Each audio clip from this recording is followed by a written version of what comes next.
Bem, nós estamos recebendo aqui no nosso estúdio o médico infectologista Dr. Kelson Veras. Boa tarde, Dr. Kelson. Boa tarde, Madeira. Boa tarde, Indira. Obrigado pela presença do senhor. Nós queremos, com o Dr. Kelson aqui, tirar dúvidas que as pessoas tenham sobre a epidemia Zika vírus e as formas de transmissão desse vírus.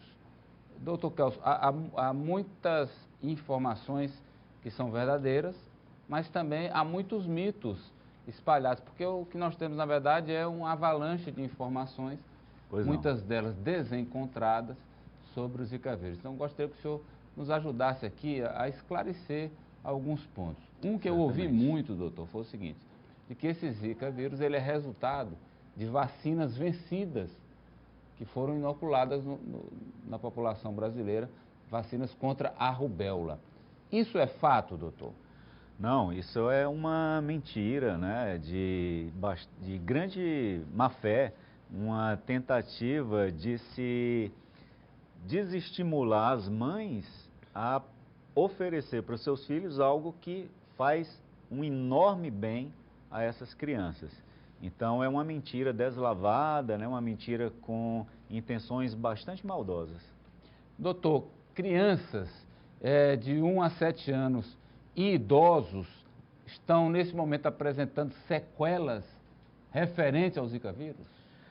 Não, o Zika vírus ele consegue causar danos neurológicos à criança quando ainda está sendo formada dentro da barriga da mãe. Então, um feto com poucas semanas de gestação. E também é possível que uma resposta imunológica contra o vírus se direcione por engano ao sistema nervoso de crianças e adultos, que chama-se síndrome de Guillain-Barré, uma complicação de várias doenças infecciosas e não apenas do Zika vírus. Está espalhada aí no WhatsApp, nas redes sociais, uma informação que é a seguinte, que fluidos corporais, a saliva, o sêmen, podem transmitir o vírus da Zika. Então você teria a relação sexual, o beijo, como potenciais transmissores desse vírus. Isso é fato comprovado, doutor? Bom, nesse ponto a ciência ainda está investigando, né? O que a gente tem de comprovado são pelo menos 2 casos nos Estados Unidos de pessoas que foram infectadas em trabalho de pesquisas com o Zika vírus e por relação sexual passaram, né, para suas esposas. E um vírus que é capaz de, infectando uma mulher grávida, se disseminar pelo sangue e chegar até a criança, até o filho que está em gestação, portanto, é possível que através do sangue chegue também as secreções corporais, como o sêmen, por exemplo. Doutor Kelson, mas o senhor diz, é isso possível. Contudo, é possível, mas não está cientificamente comprovado. Não será a forma principal de transmissão. Esse vírus ele é adaptado a ser transmitido por mosquito. Eu amplio para o senhor o questionamento sobre o leite materno. Mulheres com sintomas de Zika devem parar de amamentar? Em hipótese alguma. Mesmo havendo a possibilidade ainda não comprovada de transmissão do Zika pelo leite materno, os benefícios do leite materno para a criança excedem enormemente qualquer problema mais banal que uma infecção pelo Zika causa numa criança já nascida. Nós temos uma pergunta aqui da Ana do Mocambinho. Ela disse que teve Zika no ano passado. Ela pergunta que se ela engravidar agora, o bebê ainda pode ter alguma sequela da doença? Não. Uma vez a mãe tendo tido o Zika vírus antes da gestação, ela não terá mais o vírus na sua circulação, portanto a criança que ela gerar futuramente não corre nenhum risco. Então quem teve Zika não repete? Provavelmente, é o que se sabe atualmente, é o mais provável, creio que será confirmado isso sim. Doutor, o repelente funciona, não funciona? Melhor esses que vendem em farmácias ou repelentes naturais à base de plantas? O que dá certo e o que não dá certo para repelir o mosquito? Os repelentes usados, comercializados em farmácias, são bastante eficazes, bem testados, né? São os recomendados. e eles, contudo, não são 100% eficazes, né? Após um determinado tempo, eles perdem a eficácia, não afastam totalmente todos os mosquitos, né? E então não é 100%, mas é o recomendado para minimizar a transmissão. Está em estudo algum tipo de vacina, doutor, contra o Zika vírus? Está em estudo.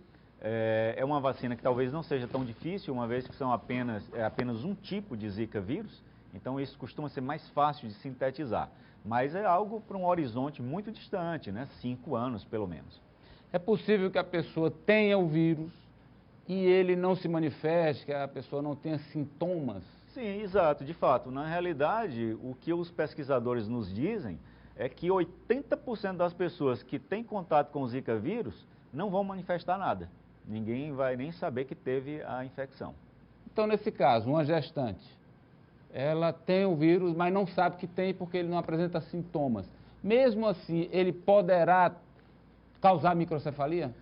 Certamente. Então, digamos que uma gestante, ela se encontre muito bem, não está sentindo nada, mas ela esteja infectada pelo Zika vírus. Então, ela poderá transmitir o Zika vírus à criança em formação e causar microcefalia. Gelson, uma senhora diz aqui que o filho dela tem 10 meses e pegou o Zika vírus. Ela pergunta que sequelas ele pode ter. Nenhuma, é uma infecção benigna, não é? No máximo, uma empolação pelo corpo, quer dizer, manchas vermelhas que coçam muito e sem nenhuma sequela posteriormente. O problema é na criança que está dentro da barriga sendo formada, formando sendo gerada, o cérebro. Formando o cérebro, quer dizer, principalmente nos 3 primeiros meses da gravidez. É verdade que a Zika chegou antes em Nova York do que no Brasil, doutor? Não, desconheço, não ouvi essa informação ainda, mas não, o vírus da Zika, ele foi isolado pela primeira vez em 1947, num macaquinho da floresta africana chamada Zika, né? E esse vírus só muito tempo depois que foi se constatar que causava pequenas epidemias, e essas epidemias foram se disseminando, ganharam a Índia, ganharam o Sudeste Asiático, ilhas polinésias, né? E provavelmente, junto com uma comissão de fiéis que vieram durante a Jornada Mundial da Juventude em 2013, essa delegação das ilhas polinésias trouxeram o vírus para o Brasil. Doutor, uma declaração do ministro Marcelo Castro foi muito polêmica, e depois a própria presidente também disse e depois desdisse que era sobre se o mosquito Aedes aegypti está ou não controlado, quer dizer, se o Brasil está ganhando ou perdendo a batalha contra o Zika. E eu vi uma declaração do brasileiro que participou da reunião lá da Organização Municipal de Saúde, que determinou o alerta mundial, e esse brasileiro disse, não é o Brasil que está perdendo, o mundo está perdendo a guerra contra o mosquito. Quem é que está com a verdade, doutor? Bom, na minha opinião, nós temos uma grande luta a ser travada contra o Aedes aegypti, né? Essa luta depende muito de nós, pessoas, cidadãos, mas depende também do governo, porque muitas obras públicas acumulam água, né? Nós não temos saneamento básico na maioria das cidades brasileiras, então há uma grande participação, uma indispensável participação do cidadão, mas também do governo, né? Todos os níveis de governo. Nesse caso, eu acho que nós, no Brasil, no momento, a gente está perdendo a guerra para o Aedes, mas ela não está perdida. Doutor, pedem para o senhor explicar aqui qual a diferença entre os sintomas da dengue e os sintomas do Zika vírus. Ah, tá. Bom, nos casos de Zika vírus que tem sintomas, que, repito, é uma minoria, os sintomas começam com uma empolação por todo o corpo. Essa empolação o que é? São várias manchinhas vermelhas e que coçam muito.